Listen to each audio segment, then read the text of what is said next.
ایک میراثی روزہ نہیں رکھتا تھا، لیکن لوگوں کے مجبور کرنے کے بعد اس نے روزہ رکھا۔ جب دوپہر کا وقت ہوا تو اس نے اپنے بیٹے کو بھیجا کہ باہر دیکھو سورج ڈوبیا ہے کہ نہیں۔ بیٹے نے کہا، ابو جی سورج نہیں ڈوبیا۔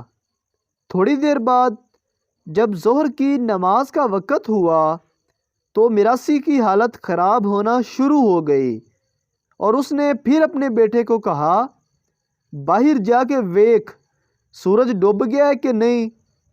بیٹے نے جواب دیا، ہلے نہیں ڈوبیا۔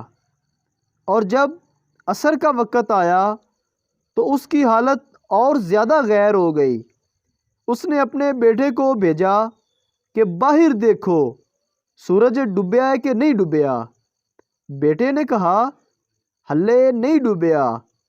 میراثی نے کہا، لگدا ہے یہ مینوں نال لے کے ڈوبے گا۔ اگر ویڈیو اچھی لگی ہے تو ہمارے چینل کو سبسکرائب ضرور کریں تاکہ آپ کو اس طرح کی ویڈیوز ملتی رہیں۔